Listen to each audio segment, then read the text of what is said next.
Good morning, everybody, and welcome to August's South East Perinatal Mental Health webinar.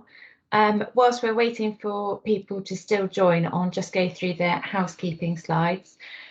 So please just remember to keep yourselves on mute and your videos turned off until you're asking any questions. Please raise your hand to let us know when you want to have a comment or ask a question, and obviously please use the chat function. And please use the chat function this morning to just put in who you are, what organisation you're representing, so people can see who's on the webinar today. And then just to remind everybody that we are recording the webinar so that those who are on holiday or not able to join us today can catch up at a later time. Okay, thank you.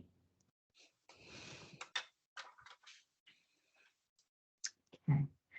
So if we could just remind people to keep their videos off and on mute, unless they're asking a question, so that the speakers can be seen. Thank you. So our agenda for today, so our focus today is hello, my name is, and as those of you that have come regularly to webinars will know, this has been a regular feature where we've had a session in each webinar. But today we thought we would do a larger session, and we're lucky enough to be joined by Natalie, who's the lead coordinator for the Hearts and Minds Partnership, Jules McCoy from University Hospital Southampton, who's the perinatal mental health lead for the SHIP LMS, and also Stephanie Robinson, perinatal clinical nurse specialist and education lead for Hampshire and Isle of Wight. So some great speakers as always this morning. It will be a packed agenda, but please do put comments in the chat box, and also if we have time for questions, we'll have them at the end of each speaker. Okay, so just a bit of a national update from myself and Jenny, and some regional highlights and resources. So this is just to let you know that this is coming, and the national team are developing a short survey which is to look at supporting delivery of the long-term plan perinatal mental health ambitions. The survey is due to come out in the next week or so, and that will come directly from ourselves at the regional team. But it's really looking at how the national team and ourselves at region can better support yourselves and to evidence the work that you're doing to implement the perinatal long-term plan ambitions. So the short survey is going to ask you about the current offer of psychological therapies, progress and challenges around offering partner assessments, and also about equality and diversity. So as I said, this is to inform the national support offer and also our regional support offer. It's not part of a formal assurance process. We're hoping the survey will be sent out in the next week or so, but we just wanted to give you the heads up, and that will be sent to the specialist community teams. Can I just remind people to put their cameras off and on mute if they're not speaking? Thank you very much. Also a reminder, if you haven't already registered, that the third virtual implementation event for maternal mental health services is in September on the 29th in the afternoon.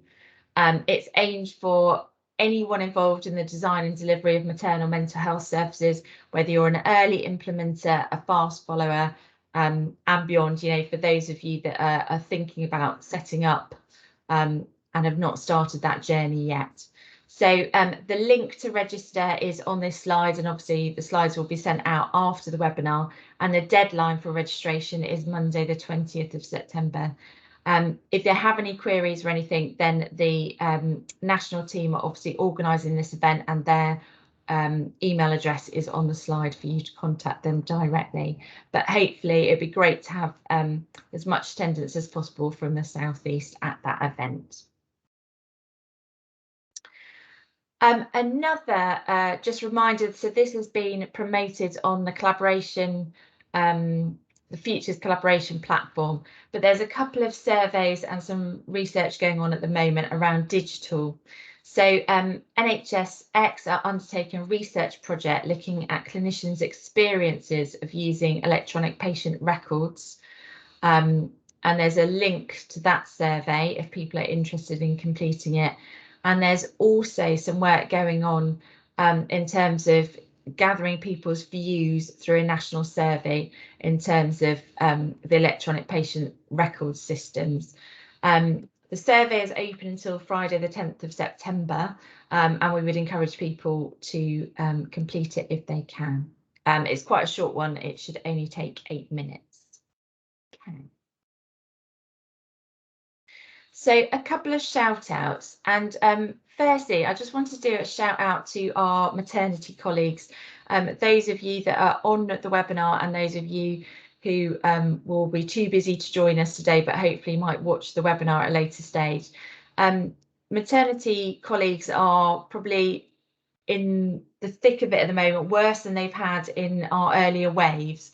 And so we just wanted to recognise that. We know that you're really up against it at the moment, but just to say keep on going, you're doing a fabulous job, and obviously the rest of us in the system are here to support you, but just wanted to recognise that they're having a tough time at the moment. I also wanted to just remind people that we did a shout out last month on the webinar for our South East Training and Education Steering Group. So we've asked people to give us expressions of interest, literally by sending us an email to say that they would be interested in being involved. And that will obviously consider the education and training of our workforce across the South East perinatal mental health going forward. Thank you to all of those who have already emailed us saying that you would like to be involved. And just a reminder that if you haven't already done so, but you would like to, if you could please let us know by Friday the 10th of September midday, and then we will arrange a meeting to take this forward following that. Thank you. A couple of congratulations. So firstly to the Bucks Perinatal Mental Health team, who were shortlisted for the National NHS Parliamentary Awards in Mental Health after being named Regional South East winner of the NHS. So many congratulations to them as a team. Fantastic work. That's our first shout out. And then also hot off the press yesterday, the HSJ finalists were announced, of which perinatal mental health specific, we have the Institute of Health Visiting for their Perinatal and Infant Mental Health Champions programme, which, as you know, we strongly promote within the South East and have commissioned places for our South East workforce to go on. It's a fantastic programme and course, so congratulations to them. And also Greater Manchester Health and Social Care Partnership in terms of championing the first 1,000 critical days. And Jenny and I are hoping to invite Greater Manchester to come and speak at a future webinar about the work that they're doing in that area. Also, we just wanted to highlight a selection of other South East successes across the patch. It's fantastic that we've had so many of our systems, services nominated and been successful in the shortlisting. So we look forward to hearing when the finalists are when the winners are announced, which will be in autumn, and we will showcase that at one of our future webinars. I'm going to hand over to Jenny at this point, and she's going to go through some of the other surveys and resources that are available at the moment. Good morning, everyone. And yeah, just to reiterate what Liz is saying, thank you so much to all our colleagues in maternity. We know what a tough time you're having. And well done to all our finalists. There were so many. It was really impressive, and to see some perinatal specific ones are always lovely. So a lot of you on the call will know about Healthier Together website, and we've got some perinatal mental health specific pages. At the moment, they're just being updated, and we've developed 2 really short surveys just to get feedback. I think we're going to try and add them into the chat if anybody wants to do them while we're talking, literally about 4 or 5 questions. but it would be really helpful to get your feedback at this stage before everything's finalised. And we're using, the survey's very, very simple. And then thank you, Yvette, for just chucking those into the chat box. So any health professionals or service users or people with lived experience that are on the webinar today, if you just want to quickly do that, I would really appreciate it. Thank you. Next slide, please. This is probably one of the most significant publications that's come out since our last webinar. And apologies for those of you who've already seen it. It's particularly pertinent because of our maternal mental health services that are being developed. I've read it and it's a really good read, and I would suggest it's a good thing to add to induction packs for specialist services, for midwifery. There's a lot of really good stuff in there, so I would highly recommend that to teams. Okay, next slide, please. Our lovely colleagues at the Action for Postpartum Psychosis service, there's a couple of things here. They have a new publication for dads, which has been co-produced with the help of partners who've sort of been there, done it, got the t-shirt. So that's an updated version of their guide for partners of people that have experienced postpartum psychosis. So just to let you know about that one. And then they're also doing a 2021 survey. So if you can point any of your mums in that direction, because obviously everything that we do in terms of researching into this area can only be helpful for the greater good. So let's see if we can really help to boost the numbers with that. And they're hoping it's going to be their biggest ever survey. Okay, next slide, please. This is a piece of research where they're still recruiting, and this is an interesting one when we think about our flexible ambitions within the long-term plan, because this is for dads that are having intrusive thoughts.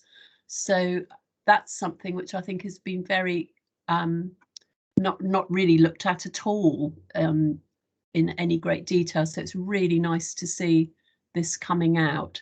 And again, if you can point any dads in this direction, they're still recruiting for this one. Next slide, please. The 1001 Days campaign have written to Sajid Javid as he took over as Secretary of State for Health. And the letter is here if anybody wants to see it. So that's the resource at the top there, and then below that is a video that's on YouTube about birth trauma. It is quite a grueling watch, so that's why we've put a cautionary note on there about that it could be triggering for some people. But having said that, I think it's a really important watch for us all, because some of the messages in there about things that can re-traumatize people, I think we all need to take on board. So again, another one that's very, very pertinent for our maternal mental health services, but I think lessons in there for all of us actually about language and how we work with our women. Okay, next slide, please. So, as Liz has already said, today is about Hello, My Name Is, which is where we look at some of the maybe slightly more unusual roles that are around within perinatal. But our first speaker is actually speaking to us from a third sector organisation, and she's going to be talking about a specific piece of work that she's been doing around perinatal in the third sector. So it gives me really great pleasure to hand over to Natalie, and I think this is something that you're all going to find really relevant for what you're doing. Okay, thank you, Natalie. I'll hand over to you. Good morning, and thank you very much, Jenny. Thank you to all. It's great to be here and to be part of this webinar this morning. I wear a couple of hats, so my kind of story is in different areas. So my name's Natalie, and I'm lead coordinator of the Hearts and Minds Partnership, which I'm going to tell you a bit more about today in terms of our aims, ambitions, and our particular work streams, and hopefully to encourage a bit more engagement as well. And I'm also co-founder and director of a perinatal mental health charity called the Smile Group, which is based in the northwest in Cheshire. And that came from personal experience of quite severe postnatal depression. My son was actually 11 a couple of weeks ago, so after he was born. And we set up Smile 10 years ago, so we're celebrating a decade of working in the VCS sector this year, which is really exciting. So yeah, I'm going to tell you a little bit more about the story of Hearts and Minds and what we're setting out to do. So if you could just move on to the next slide, that would be brilliant. Lovely. So we are 3 perinatal mental health charities who've come together in the last year. Hopefully some of the names will be familiar to you. So it's Acacia Family Support, who are based in Birmingham in the Midlands, Bluebell Care based in Bristol and the Southwest, and Smile obviously based in the Northwest. We've known each other for many years now. As you're probably familiar, the perinatal mental health sector is quite incestuous. So we've been part of this formal and informal network for a number of years, and we've kind of watched each other grow and recognised that we have shared values and alignment and quite similar cultures, even though the models that we operate in the VCS sector are slightly different. And Acacia and Bluebell are bigger than Smile. They've got actual physical presence on the high street. Bluebell has quite a big staff base too. So Smile is also being mentored as part of this partnership, which is lovely. So the story of how we came about really is because we were all on our own growth journeys, and we've got around 30 years collective experience between us operating in this sector. And we were all starting to get quite regularly approached by people asking how to set up a VCS service, often people with lived experience who wanted to give back and maybe plug a gap in their local area. So we were all sort of obviously from a place of goodwill, helping people out and giving time to kind of share our experiences. And then we started to think, hold on, we're duplicating effort here. We could be doing this in a bit more of a coherent way. And so we came together well over 18 months ago, 2 years ago, and started to put a bid together to the lottery under their partnership theme, which is around generous leadership, to kind of say, listen, we've got this, we know there's amazing pockets of brilliance going on in the VCS sector. And I know there's some people on the webinar, which is brilliant to see. But it probably could do with being a little bit more joined up, a little bit more coherent. And we can create this community whereby we can all learn from each other under a bit more of a structured programme of work. And also perhaps recognising that, you know, since my son was born 11 years ago, there's been vast change in perinatal mental health, which is amazing to see. And so much investment, particularly into the specialist clinical area of support, which is so welcome. But obviously there's still a threshold to meet for parents to access that support. So there's still quite a vast swathe of parents who require perhaps a bit more support in their community and would benefit from some resources and some signposting to what's available. And hopefully for healthcare professionals to help signpost them as well to identify support in their local areas. So it is an England-wide project, and we're 1 year into a 3-year programme. That year has gone so fast. Anyone who's able to join our launch event in may already have a bit of a flavour of what I'm going to say, but hopefully I'll make that a little bit more clear in terms of where we're at now. If you could, just move on to the next slide, I'll tell you a little bit more about the specifics.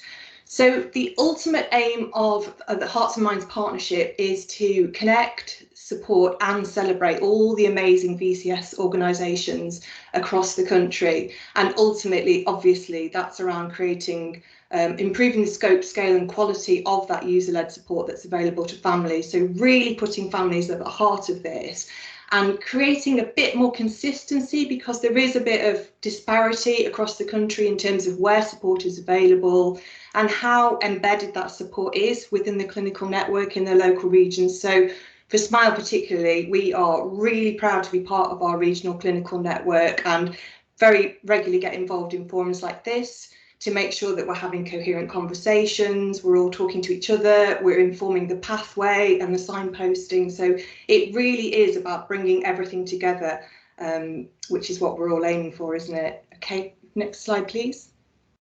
Okay, so in order to fulfill what is a fairly broad ambition, and there are some other key kind of ambitions that are emerging all the time from this, one of which is really to create a bit more of a consistent voice for the sector and to have a bit more of a seat at the decision-making table. So recognising, particularly across the last 18 months to 2 years, given the pandemic, that VCS services have been incredibly agile and have adapted very quickly in difficult situations to change the way they are supporting families. At Smile, we obviously had to take everything online and virtual, and then at times when they were reducing restrictions, we obviously started to amend that. There was a lot of risk assessments that had to be put in place. So yeah, kind of celebrating the fact that there's this incredible work that's going on, and ultimately trying to encourage a bit more investment into our sector too at the grassroots, so that we can meet in the middle with the strategic kind of top-down work that's going on. So there's an awful lot of work to do, but it is doable. And to support that, we have created 3 quite specific work streams that are all kind of working concurrently. So the first of which is the creation of an interactive website, which includes a map of safe, quality, grassroots perinatal mental health support services across the country. We know that this has been a massive gap in resource for many years, and there has been some brilliant work done to map services, often regionally. There's even been an anecdotal kind of directory put together by Eve Canavan, who you may know of, who works in this sector, which has been amazing.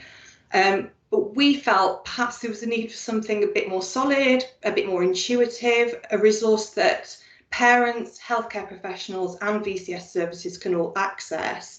And we had lots of conversations internally and with focus groups of parents, healthcare professionals and VCS services themselves, looking at how do we build rigour into this process, because safeguarding is paramount. It's really, really important, and it's something we've recognised as we've all been growing our own respective charities, that it's so important to create that quality model and to make it really robust in order to ensure the trust and the confidence, so that healthcare professionals can signpost with confidence and parents know that they're being signposted to a safe service. So we deliberated quite a bit about how to do that, but ultimately came up with a self-assessment checklist, which is quite a simple checklist, which takes a service through the offering so that they can explain what it is they're doing, whether they're specialising in any particular area, and then some checks particularly around safeguarding protocols, just getting those basic policies in place that need to be there to ensure the service is safe, like DBS, supervision for those providing support, insurance, that kind of thing. And what we're really, really clear about is that we're not policing the sector. This isn't about hierarchy saying we know best. It's more about saying we know that it's a really steep learning curve at times to grow and sustain a service. So let's come together and try and support each other and help each other and share best practice. And for those emerging services who are setting up and trying to sustain themselves in a very, very difficult funding landscape at the moment, we're kind of trying to say, we're here.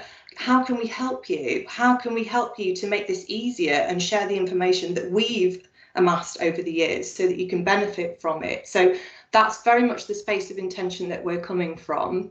The second piece of work is to develop trusted spaces to really bring these VCS organisations together to have more constructive conversations and collaborative conversations with each other. That's been quite difficult in the past 18 months, obviously, because face-to-face contact hasn't been allowed. But from the magic of Zoom and Teams, as we're using here today, we launched something called the Conversation Space this year, which has been so well received. There's clearly an appetite from VCS services to come together. And we've offered around 20 places for people on a free basis to come together each month under a different theme to talk about anything from governance to funding to volunteering models, keeping people safe, that kind of thing. And that will go on to inform the resources that we provide and the work that we do to ensure it's properly, genuinely co-created with the sector.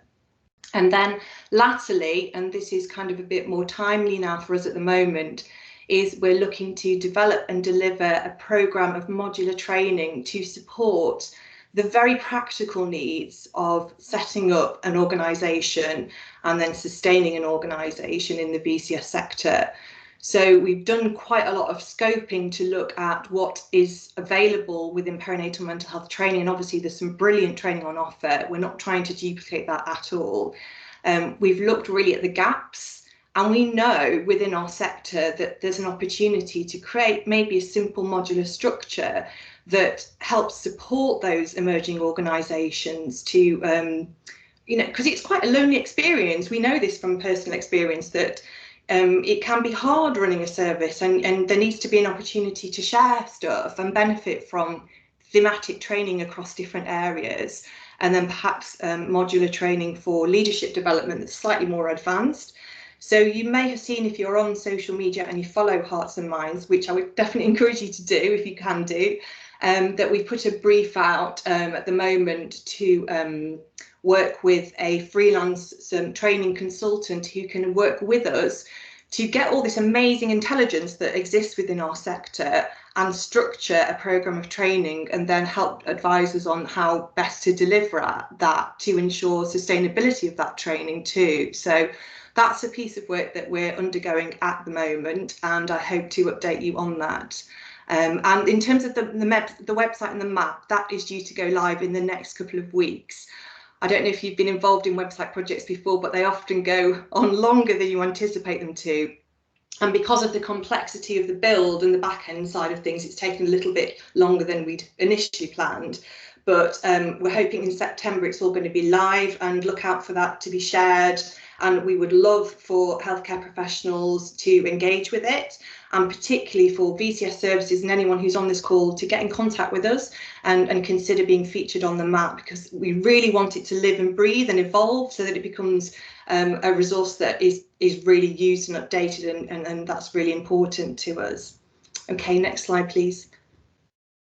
So creating a network with stakeholders is obviously hugely important. That's why we're all here today talking and sharing this information, and bringing people together across sectors is really, really critical. One of the ultimate aims of the partnership is about ensuring that VCS sector is fully recognised as an integrated part of the pathway. And we know there's some way to go there. And we know also, because we're working quite closely with the Maternal Mental Health Alliance, that they are starting to move down the pathway a little bit more. And we are obviously working alongside them to kind of represent the VCS sector and ensuring that we're included in that and the people recognise that.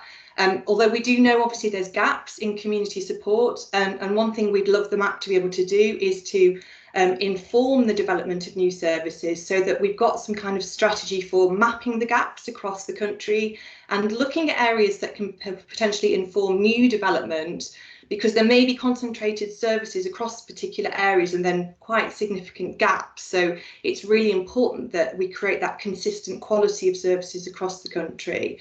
So being part of these conversations is really, really important to us, and it's great and so wonderful to be invited to speak today, because we just want to raise awareness and engagement across all parts of the community, so that VCS can be kind of involved more in these kind of conversations, and we can all maximise resources. So we'll be looking to share information within our website across different resources. So please do get in touch if you think there's things that are relevant to share, because we want to make sure these are ongoing conversations with everybody. All right, next slide, please. And you may have seen a similar kind of diagram if you've been following the Alliance in terms of their next campaign.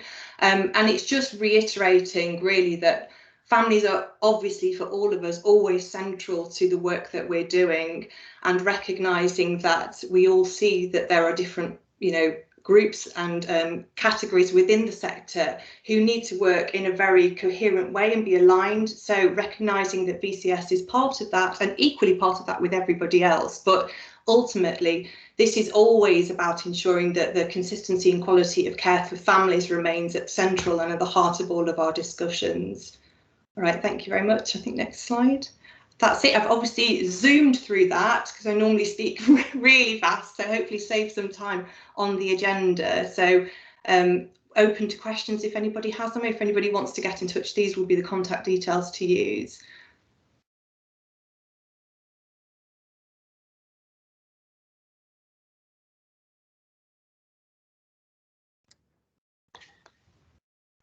Hi, I'm hoping that there's going to be some questions for you, Natalie. I've found that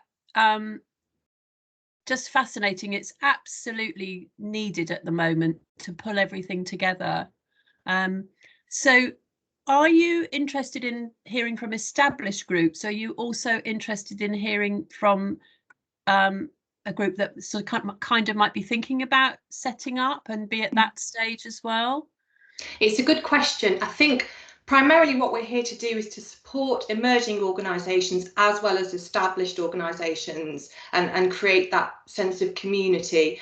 In order to be on the map, you do have to fulfil those basic criteria just for safety purposes. So it might be that if you're thinking about setting up a group, you're not quite there yet, but you don't have to feature on the map. What we're trying to do is invite people to be part of the community so that we all feel this sense of togetherness. It's not mandatory, it's not a membership organisation, it's purely a community of people who have like-minded goals and visions. And we do have a charter that's more about the spirit of the organisation that people can sign up to once the website is live. So it's possible that if you're still in the idea stage, you can engage with us in that way and join conversations, but you might not be quite map ready. Okay. And do you have any idea when the map might be with us? Yeah, we're hoping it will be September. We are in those final bug resolution discussions with our digital partners over little tricky bits that have popped up over the back end aspect of setting of sort of doing your checklist for your service. So bear with us, but obviously as it's holiday season anyway, we were hoping to go live and externally announce it in September. So do keep an eye out for that. Yeah, and we'd love to promote it on a future webinar. So do keep in touch. Fab. Thank you so much. Do we have any other questions?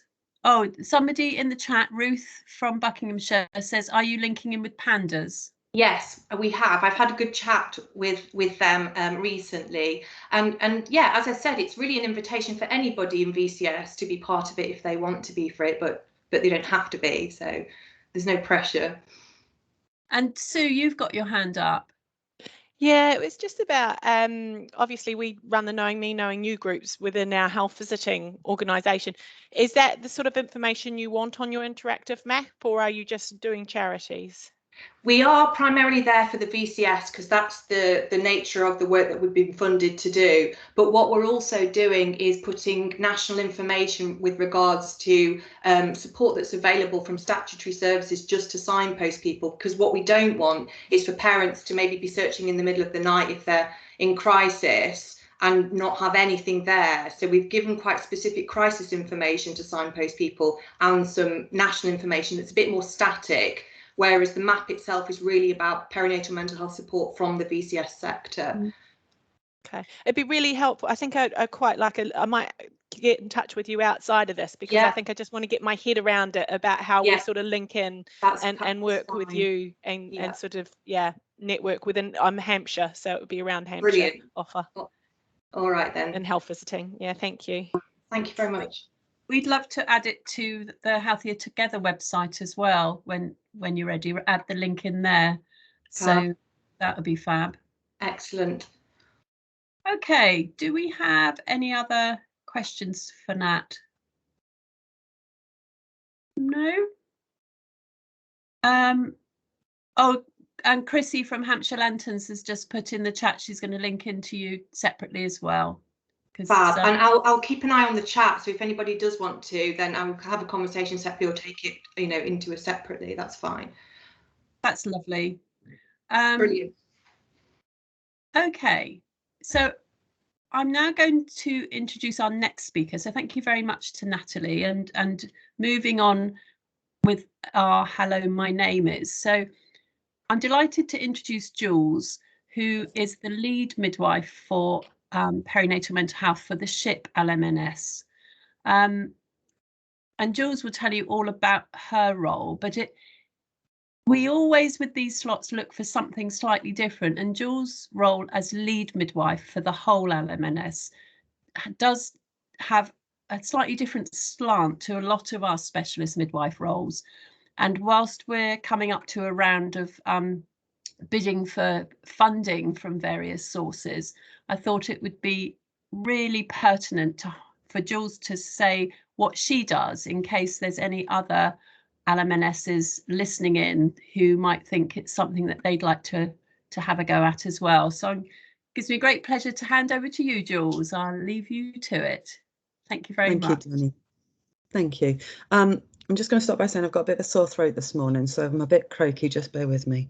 Delighted to come and talk to you about the role that I have been doing for the past 12 months. It's a really quite an exciting role, and it is the first of its kind as far as we're aware, where we've had a midwife that's working across the LMNS to support the different maternity units, to implement the recommendations from our Better Births report, the long-term plan. And if we can just go to the next slide, please.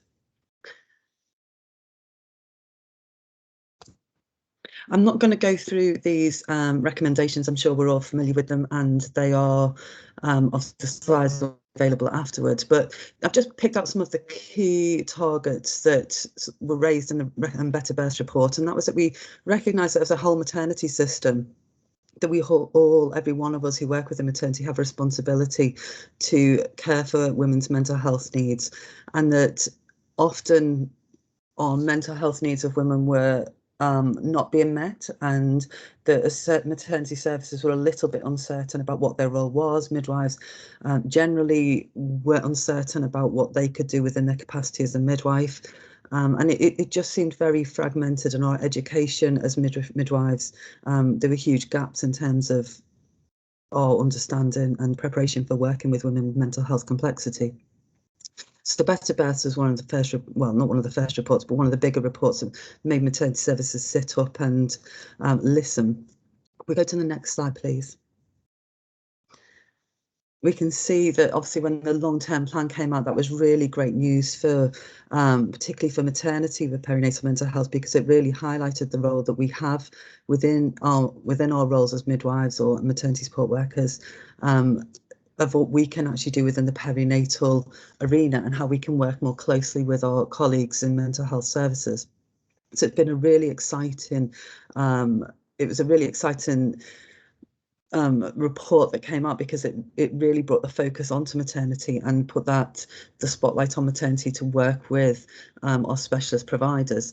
So that was kind of the drivers behind the role that I'm now in, is that we recognise that we needed somebody to coordinate this, and we needed somebody within maternity to take these drivers forward. If we move to the next slide, please. And I think for me, as a specialist midwife in perinatal mental health prior to this role, for me, the thing that stands out more than anything, and, you know, aside from all of these reports, you know, the Better Births and long-term plan, absolutely are fundamental in creating change and starting change. But the key thing that, you know, is resounding for all of us is that the statistics on maternal death haven't changed. You know, in many years, we're not seeing any improvement. When we talk about thromboembolism, when we talk about septicemia, we see from the Embrace reports that within maternity, we take on the recommendations and we're usually able to have an impact. And sadly, within maternity, we've not really addressed mental health at all. So the reports, you know, from my perspective, have been fantastic in really hammering home the role we have. But these statistics are probably the most powerful motivation for the work that we do, you know, working in a multidisciplinary fashion, not just within our role as midwives. We can go to the next slide, please. So when I came into this post just over 12 months ago, one of the first things that I did was just quite a basic survey, actually, with staff from across the maternity sector, from whether it was obstetricians, maternity support workers, nursery nurses, midwives, and just asked a couple of very simple questions about how their confidence in screening women, their their understanding of the referral pathways. And I was actually really quite surprised at the responses that we got. So obviously I've been working just within the SHIP LMNS, so that's Hampshire Hospitals, Southampton, the Isle of Wight and Portsmouth. So obviously I've only surveyed our population.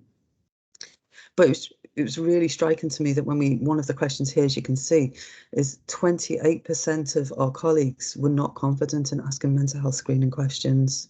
The majority of people who answered weren't sure about the perinatal mental health care pathways. There was uncertainty, as you can see, about when we ask screening questions for mental health. We go to the next slide, please.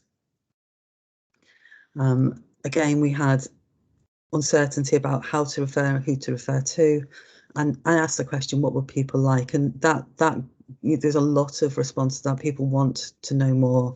People within maternity are really keen to expand their knowledge. They're really keen to support women. But a lot of my colleagues from across the region had felt disempowered, for lots of reasons, whether it be their own lack of experience or education, training, or whether it be time. We know that in all of the NHS we're all under-resourced, we've got caseloads that are outside of our capacity often, and people often don't report not able to give the care that they want to. But it was really quite stark for me that this very baseline survey really highlighted the need across the whole workforce to understand more about perinatal mental health. So next slide, please. So what we then done, I sat down with Jenny Walsh, who's also on the call, from the clinical network, the directors of midwifery from across the region, and the specialist midwives that we're working with across the region as well. And we sat down to try and really draw out what we hope to achieve. My role, sorry, I should have said, was set up as a secondment, as a pilot, to do this review, to look at what we were doing as a maternity service across the patch, to ensure that all of our services were meeting the requirements of the Better Birth, but also making a real impact on the statistics we see from the Embrace reports. So we sat together and we thought, what is it we want to achieve? So our vision that we came up with was that we wanted to have an equitable provision. So we wanted all of the services that we have within our LMNS to all offer the same transparency in terms of what access, what support, what pathways or guidelines. So we've worked very closely as a group of specialist midwives to align all of those things. Like lots of clinical networks, I'm sure we have women that transfer across units, and by working in this sort of uniform fashion has meant that regardless of where the woman lives, if she transfers to a different unit, that she knows what the pathway will look like for her in terms of mental health needs. We recognise that one of the biggest areas that we needed to focus on is that we needed a whole service approach.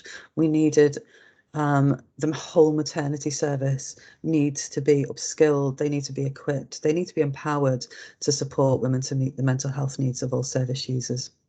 And that we need to work in a multidisciplinary fashion to get the safest, most positive outcomes for families. It cannot be delivered by a single person or a single organisation. We have to work with our other agencies around us, whether that's third sector as well as our specialist services. We needed pathways that were integrated and fed through all of the maternity, so we have a diabetes pathway, for example, or we have a pathway for women with complex social needs. But what we need with all of those things is we need to have the thread of mental health going through. Mental health affects every one of us. We all have mental health, and we need to be considering the woman's mental health journey along her physical journey in the perinatal period. So we've worked really hard to integrate mental health as a focal point in every work stream. And we want a sustainable model, an operational model, and we wanted to provide expert leadership from our specialist midwives. If we can go to the next slide, please. And I'm just going to give you an example of a piece of work that we'd done with the specialist midwives from one of the units. And what we would, when we were looking at the vision, what we'd recognised was that the specialist midwives were, when specialist midwives for perinatal mental health developed as a role, it developed in response to a need in the service. And each of the units, and I'm sure this is the same beyond our LMNS, is that each of the units developed their own role in response to the needs of that service, to the needs of their population, but it was very much without guidance. It was very much without any sort of structure. It was before the RCM had gave their recommendations, or the Maternal Mental Health Alliance. And what we saw was specialist midwives coming into post to try and plug a gap. And we were seeing that we were having maybe one, sometimes two specialist midwives in a unit that were then becoming solely responsible for meeting the mental health needs of all women coming through the service. And what we ended up with was a sort of topsy-turvy model whereby the community midwives were disempowered and de-skilled, or didn't have capacity to support women with their mental health needs. So they were being sent to or referred to our specialist midwives, who were then completely overwhelmed, because we'd taken this sort of approach where the specialist midwife held the mental health needs of all the women in the service, rather than, actually, if we move to the next slide, if that's okay, because it sort of illustrates it a little bit better. So we had this position where we had the specialist midwife at the bottom of the triangle, with huge waiting lists of women being referred to her, with huge caseloads, and that becomes a very unsustainable model. It becomes a not a safe model, because you cannot safely and confidently say that you have full oversight of the mental health needs of the service.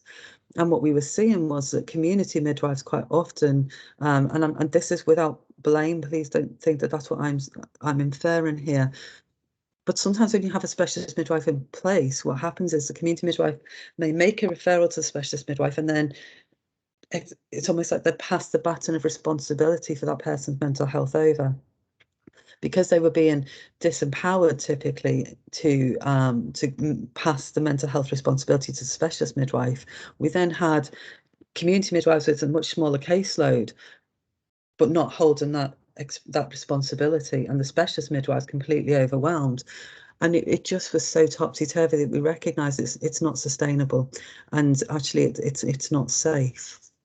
So if we can move to the next slide, please. What we're trying to now do is sort of switch that triangle around, and we are trying to work as LMNS to create an operational model that focuses on a whole service approach to perinatal mental health. So we've had a commitment from all the directors of midwifery across the region to invest in the upskilling of the whole maternity workforce.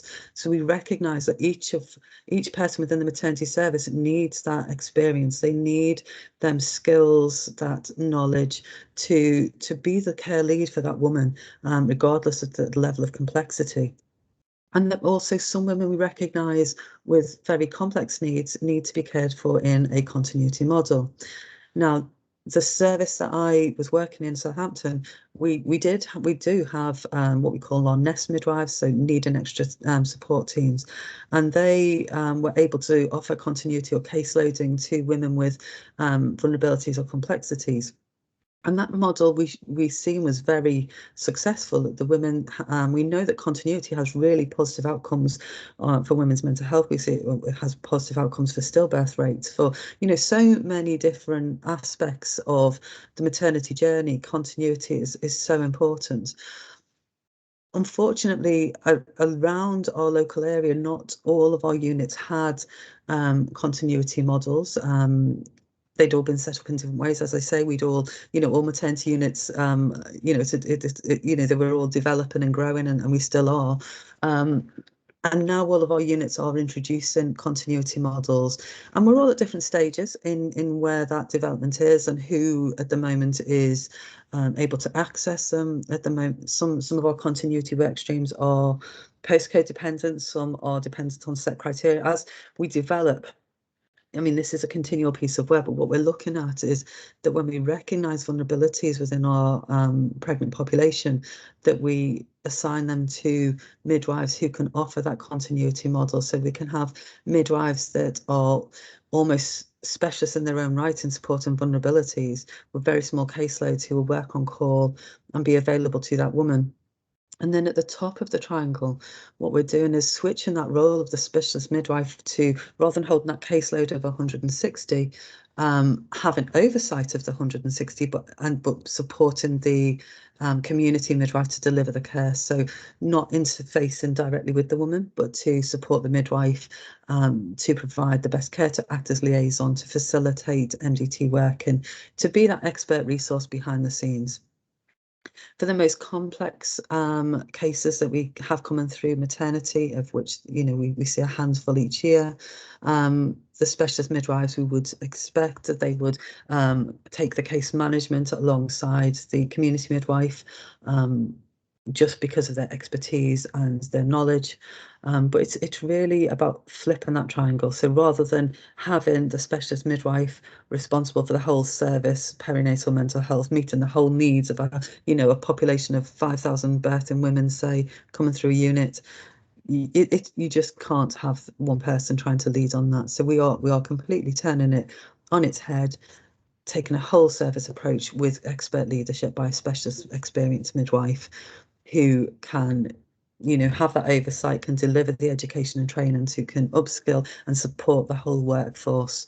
But it's just taking a completely different view, rather than seeing maternity as being a physical journey.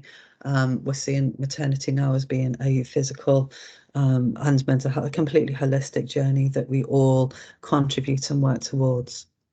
If we can move to the next slide, please. So when I done that initial sort of scoping of the work, the recommendations that we initially made, I've already talked about these previously, was that all of our colleagues need to be confident in the screening tools and the referral pathways. All of our colleagues across the workforce need guidance on how to manage mild and moderate presentations. That needs to be led by the community midwives. When we have severe mental health presentations, we need to ensure that all of our colleagues understand the referral pathways. And I guess one of the other things for me was that the majority of our specialist midwives, actually all of the specialist midwives that we had in our LMNS, worked Monday to Friday, predominantly 9 to 5. You and I know, we all know that crisis can happen at any point. And that, because of the model that we had, where the specialist midwife, held all the responsibility, held all the ability to liaise, but there was that sort of weight of expectation on that role. There was so much there was so much, I can't think of the word I'm looking for, but the specialist midwife was, everyone was dependent on the specialist midwife's presence to sort out an event that happens. And actually, when it's Saturday night and we've got a woman who may be deteriorating with their mental health, or we've got concerns about a postpartum psychosis, we need every person within the workforce to be confident to recognise that, to know the referral pathway, and to be able to action those steps. And what we'd seen in my own unit as well as other units is that sometimes situations were being sat on or held, if you like, within maternity until Monday morning when the specialist midwife came in, and that was, from a whole service perspective, that was a real wake-up call for all of us, that we need to change the way we work. Our whole service needs upskilling, and particularly when we're talking about a psychiatric emergency, every one of us needs to know the pathways. Every one of us needs to know the initial management and what we can do within our capacity. And then again, we just needed to empower all of our community midwives to, give them confidence to provide that holistic care to women. So they were the initial sort of recommendations. And then if we move to the next slide, please. We then had a review of what we thought the specialist midwife role could or should look like. Obviously, we know that the Maternal Mental Health Alliance and the RCM have both put forward a sort of job spec of the specialist midwife and perinatal mental health. I think many of us agree that that job spec is probably a little bit dated and is still, I would say, focused on the idea that the specialist midwife delivers the mental health aspect of maternity. And what we've tried to look at is, and I keep using this phrase, the whole service approach. So yes, we need a specialist midwife, we need that lead expert resource, but we need a whole service approach. We need the whole service to have accountability, responsibility and skill. We need that in the same way as we do for our prompt and our you know, our preparation for obstetric emergencies. We need to have the same for mental health. So what we're looking at in terms of our specialist midwife role is that they will provide inspirational leadership and responsibility for the whole service. They will have responsibility for ensuring that the whole service is equipped and skilled to meet the mental health needs of all users or families that we serve, to lead on that education, but also to share learning, because there will, as we know, there are always going to be challenges, and there are always going to be cases where we can continue to reflect, learn and adapt the way we work. And it's about sharing what we've learned, not just within our units, but more widely across the region, to act as that expert resource. I think we all still strongly feel that the specialist midwife needs to have that responsibility for oversight, to make sure that the women that are coming through the service are being correctly identified, signposted to appropriate pathways, but that the community midwives are being supported in that process, rather than it being the responsibility of the specialist midwife, obviously, to continue to support and to be the liaison. And that's what the vision, the aim that we are working towards.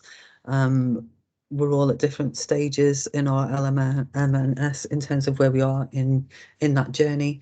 Some of our units have got very established perinatal mental health processes. That this sort of shift and change to a new way of working will take time, and we recognise that the biggest challenge that we have is the upskilling and the training of staff in order to make that transition. But we have had commitments from all of our directors of midwifery that they recognise that if we are to change those statistics that we see consistently in Embrace, that we have to take stock of what we do, and we have to change our approach to being one of a whole service approach. And we can't have a specialist midwife that's trying to deliver that on their own. That's the end of my session, Jenny. Thank you.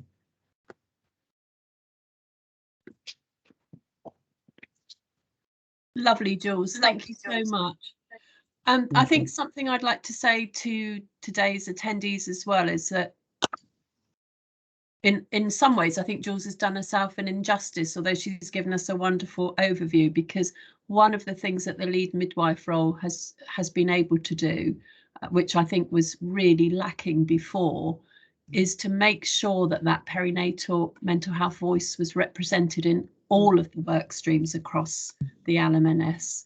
And that has made such a difference, because as Alan Gregoire would have said, often obstetric emergencies are measured in sort of blood on the floor, but actually we need to be really integrating the issues around perinatal mental health and making people think, when they think safety, they're thinking about suicide and those sorts of incidents in the same, and giving them the same weight as the more general obstetric type emergencies. And I think that this role has really raised the profile of perinatal across all the work streams. And I mean, if we take something like smoking, you'll never get those numbers down as far as you want if you don't consider the particular needs of women who are smoking and pregnant and have a mental health problem, because the way you might approach that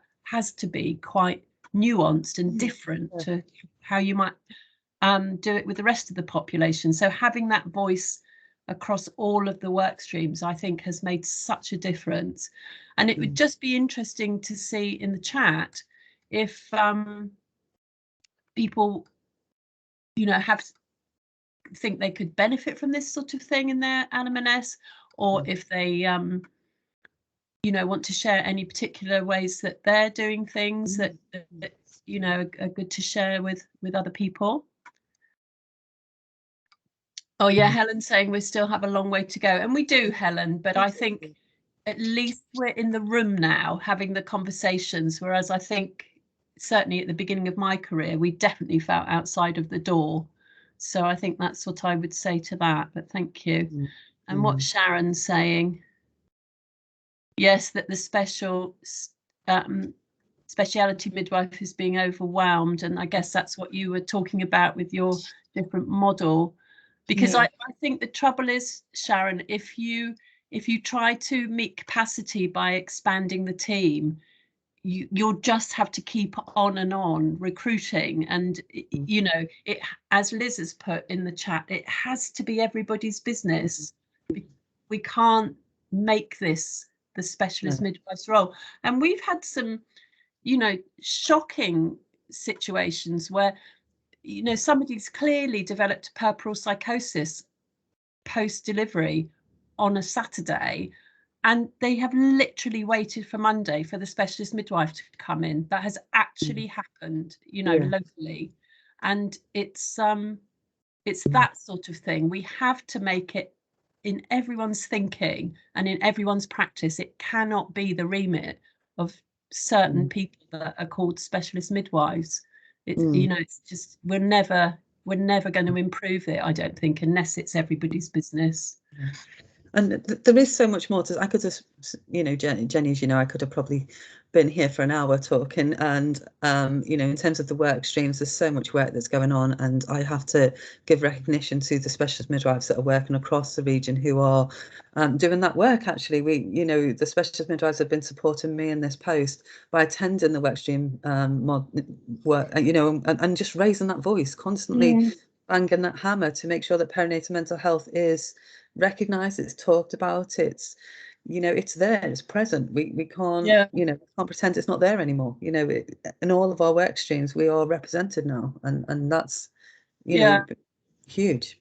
And I think the other good thing that has probably taken some sort of time, given some time back to our other mental health midwives, is that you can speak for the whole system. So that's one of you having to attend those meetings, whereas when before we had you, we needed all of them in certain meetings to get that voice. So I think it's really that's been invaluable, that you know, you're talking to the other specialist midwives really regularly, but you can speak for them all and have that slightly more strategic role. I think that's been really good as well. Thank you. Okay, lovely. Thank you so much, Jules. That's brilliant. And I can already see some people wanting your details and stuff. I'm sure there'll be further discussions. So in the chat. yeah, lovely. Okay, thank you. So now I'm going to move us on to our final speaker today. So here we have lovely Steph Robinson, who is a colleague of mine, and I'm really delighted to introduce Steph. And I think, again, this is quite a timely presentation, because as we're coming into business cases time of year, so Steph, part of Steph's role is as an educator within the specialist perinatal mental health service. We're all aware of how much we have to keep educating the whole pathway about perinatal mental health, about services. Our services are evolving and changing almost beyond recognition, and our stakeholders really need to understand what the long-term plan means, what everything, you know, what all these changes feel like on the ground, what women they can refer now that they might not have been able to before. And I think some people some specialist teams who haven't currently got an educator role have specifically asked to sort of hear from somebody and to see what it's all about. So it gives me great pleasure to hand over to Steph, who can talk you through it. Okay, over to you, Steph. Thank you.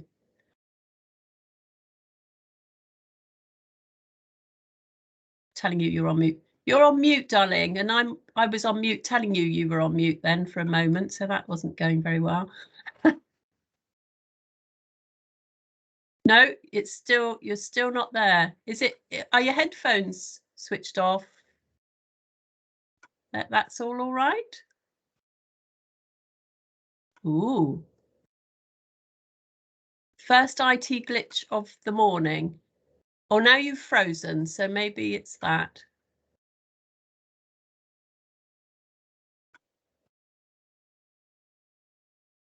Steph, do you want to try?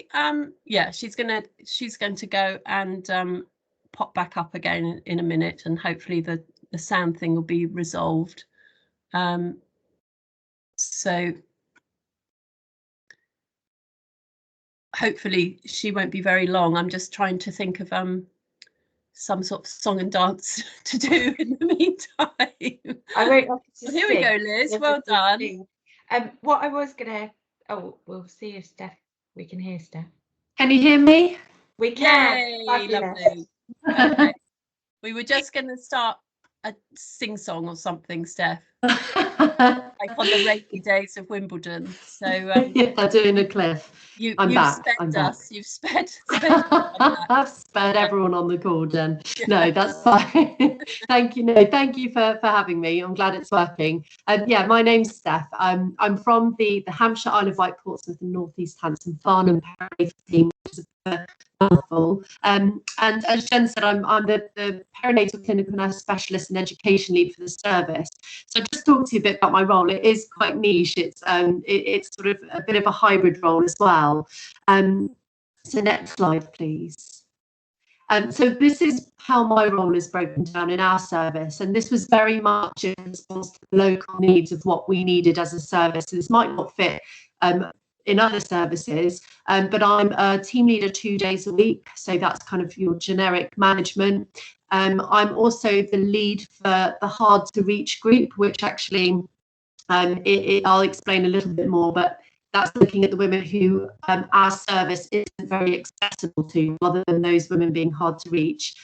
I'm also a non-medical prescriber, so I have a clinical day a week offering medication advice to women in pregnancy and who are breastfeeding. And I'm also the education lead, which is a day a week, but definitely not a day a week, because that's definitely where the focus is in my role.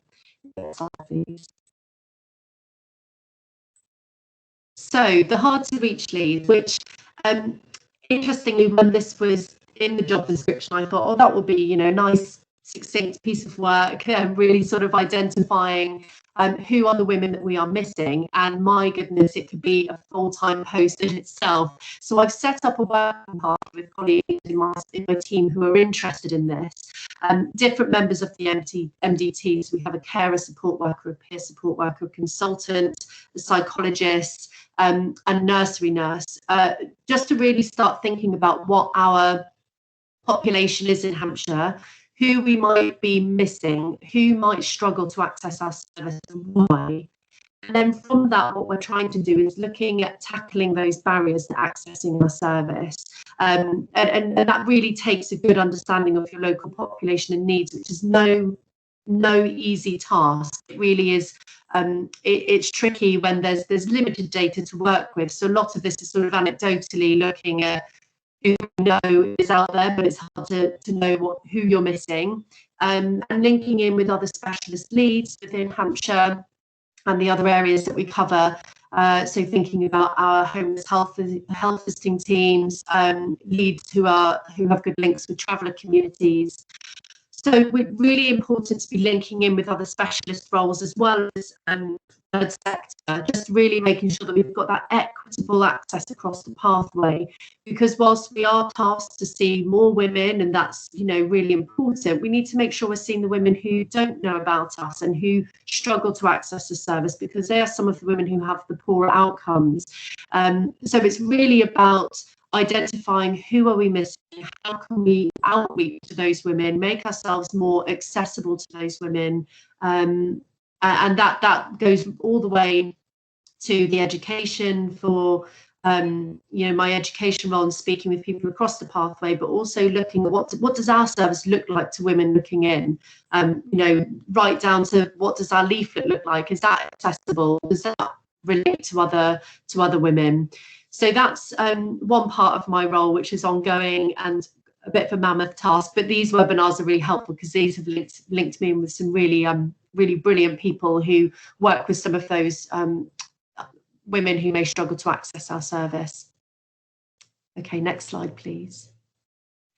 So the non-medical prescriber is fairly straightforward, but it was something I did have to put as a proposal forward to my team because we didn't have a non-medical prescriber in the team. And really the demand for that, those conversations around medication and pregnancy and breastfeeding, both with the mums themselves, but also with professionals, was huge. Our medics just unsustainable. They were also, you know, we're using consultant time to have some quite straightforward conversations about medications, which actually as specialist nurses we were able to have, but then it was taking it the next step to be able to prescribe.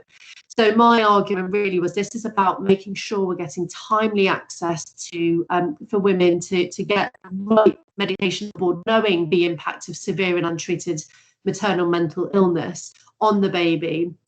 The quicker we can be getting some of these interventions in place, it can only be a good thing for the woman and the baby and the wider family. And it's much more cost effective. I'm much cheaper than a consultant, so it's cost effective for the service. It increases our access rate as well, where perhaps previously we may have written a letter back to the GP saying, maybe try this medication, have a look at this website.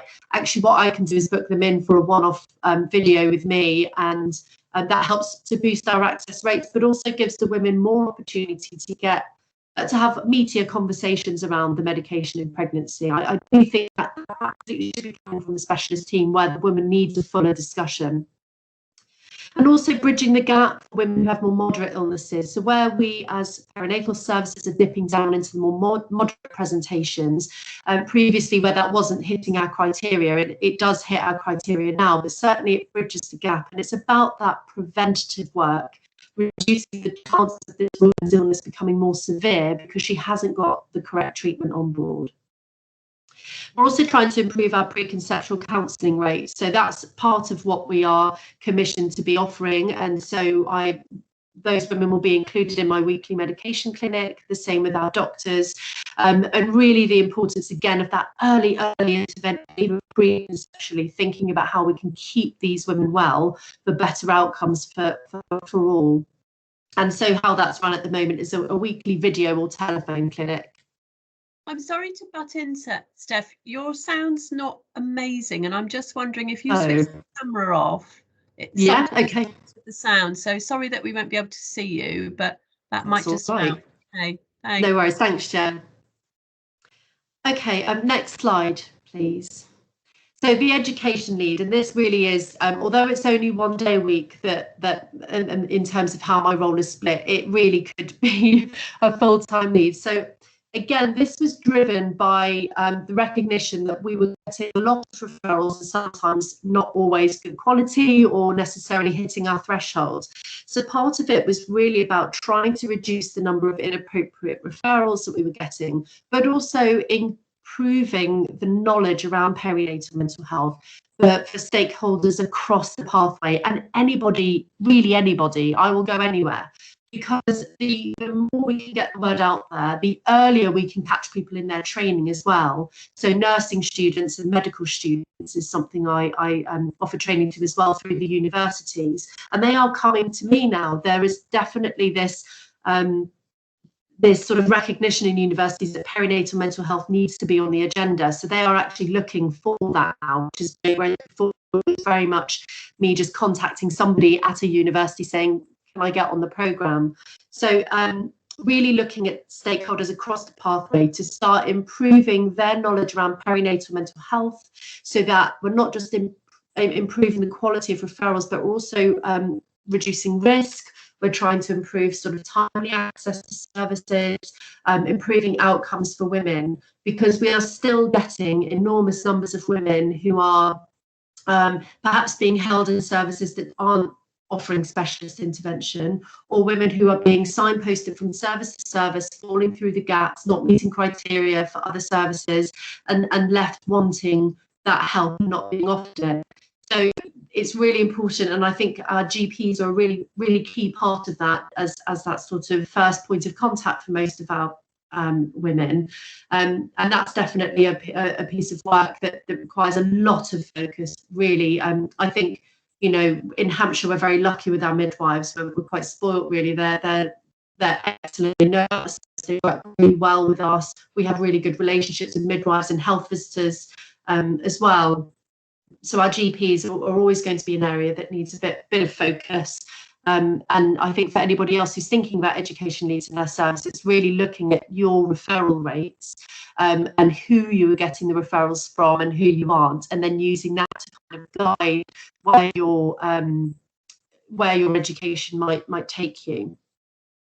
So as I've said, it's about reducing those inappropriate referrals and improving timely access to services, but also to build positive relationships with other services. I think having a face in perinatal is quite helpful. And I've put on here, I run a monthly teaching session, and that's a really lovely way, because that gets sent out to absolutely everybody in Hampshire. And so I have a really nice wide variety of professionals on there, and it's really nice to have the opportunity for that one-on-one chat. Sometimes people just have a specific case that they want to ask, and whilst it's primarily an education session which gives an overview of perinatal mental health, the embrace reports, the risks, the outcomes for baby, and what we do as a service, it is a really nice opportunity to link in with other services and hear their perspective on our service, what's working well, what's not working well. So the education lead does help us to improve as a service, because I can take that feedback to my colleagues and we can look at changing things where they aren't working. And I've already mentioned the targeted teaching for areas with poor referral rates or poor quality referrals. So really having a good eye over that data, which is not my forte, but thankfully I've got colleagues who are really, really good at it, so they can bring me the numbers and I can sort of look. But I also know that some of our specialist midwives have been fantastic at contacting me and saying, oh, sort of this issue with the GP, and would you be able to sort of contact them for some targeted training, which I'm always happy to do, and ad hoc teaching sessions. So again, if you're working in a service where you feel that maybe you'd like some more understanding around intrusive thoughts in pregnancy, I'm happy to do that. And again, whilst it's not necessarily that may not necessarily be about improving access rates for our service, what that will do is have a knock-on effect in terms of making sure that the woman can then receive some good education herself. The practitioner is able to support the woman with that, and also then make a better judgment about where to direct that woman's care if she needs further support. So Jules and I, we do some sessions together as well, and I, you know, that's definitely something as an education lead you need to be open to your specialist colleagues coming to you to offer some bespoke training for their services, because it's just really good linking in. It's really good being a name out there so people know they can come to you if they have a cohort of colleagues that may benefit from it. They can just come straight to you. So that kind of networking with other services is really, really important part of the education lead. So I think the trickiest bit with the education lead is it's sort of like painting the fourth bridge, and certainly with teams where you have high turnover, but it's also tricky in terms of making the education accessible. And I've tried all sorts of weird and wonderful things to try and get buy-in from some areas where perhaps we have poorer referral rates. And I think it's about just moving with the times. And I'm starting to talk with my service manager about producing bite-sized videos, which we've spoken about for years and years. And I know Jenny is definitely banging that drum, and I think it's the way to go. So we just need to be thinking about all the different platforms that we can use to get the education out there, you know, Twitter, YouTube, getting our trust website really into the 21st century with some links and some bite-sized videos about the service, so that particularly our GP colleagues you know, attending an hour-long session or even a 15-minute session is very difficult. So having a video that they can just play that kind of summarises the service in a minute or two is definitely the way forward. And I know some other services nationally have done amazing videos, so I'm absolutely going to plagiarise that. So it's really just thinking about what your local areas are looking like, where the gaps are, and then just being a bit sort of assertive and reaching out to those areas to look at what their educational needs might be. And I think that might be my last slide. I'm not sure. So you could try and switch on. If not, that might be me done. That's lovely, Steph. Thank you. So has anybody got any questions about Steph's role that you'd like to raise with her? I know that there's been a bit of activity in the chat while you've been speaking, Steph. Sure. How do you, can I just ask sort of on behalf of people that might be thinking about it, you know, you have quite a complex role, I guess. You've got a number of different elements. Do you find on the ground that that does work, or do you sometimes find one bit sort of taking a bit of a priority over another bit? No, I do find it balances quite well. I have to say hard to reach work is probably the greatest challenge in my role, because it's such a nebulous and such an enormous project, so that actually that genuinely does need to have somebody really dedicating a lot more time to it than I can manage in my split role, which is why the working party has been so valuable, because I've had some people in there who've been so interested in doing so much research around it that really I'm having to leave them to lead that. But otherwise, no, I think the role splits quite well. I think it works quite well. Carla says, how many pages is your job description? It's so niche, isn't it? It's stupid. And my job title's a nightmare as well. And then my admin team says to me, any more titles that need to be added on, because then I added on NMP. So it's a bit wordy, but yeah, it's a long job description. Brilliant. I think it's so important that we keep looking at these slightly different ways of doing things, because we know that, you know, there are workforce struggles with recruitment into certain areas and certain jobs. And so I think we're going to have to look a bit more imaginatively to fill the posts within perinatal services. So Marion from Surrey, Steph's asking, how is your role resourced and for how long? So I mean, you're a substantive post, aren't you? This is something that happened. I believe you were originally wave 2 of the transformation money. Is that where your funding came from to start with? And that's right. So you're substantive post now. Yeah, thankfully. Answers your question, Marion. So we're slightly early, not very much, but I'm going to hand back to Liz now, because it would be great to be able to give you all a little comfort break if we can. So thanks everyone for joining. It's been great today. Thank you. Thank you, Jenny. Just to sum up, our next webinar is on the 29th of September. The plan was to do the next webinar on health inequalities with a special focus on ethnic minorities, but we might shuffle the agenda around. So provider collaboratives is becoming quite key in terms of perinatal mental health. So perinatal mental health is going to be phase 2 of the provider collaboratives, and there will be a sort of wider stakeholder engagement meeting that as a region we will be doing with our specialised commissioning colleagues, hopefully in October, but we thought it might be useful to potentially use the September webinar as an opportunity to kind of, I guess, give some foundation information about that. So so the focus area may change for the September webinar, but if it does, we will just swap health inequalities for October. Just to remind everybody, if you're not on the distribution list, do email us and we will make sure you're included on the invites for the future webinars.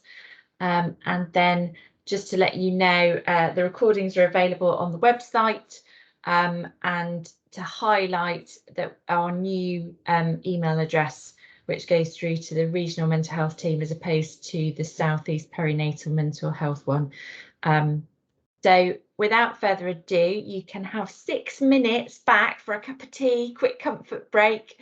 Thank you all for joining us today. It's great that we had so many people, considering it's August and peak time, both in terms of holidays, but also service pressures. And I hope you all have a great rest of the day. Take care. Thank you all.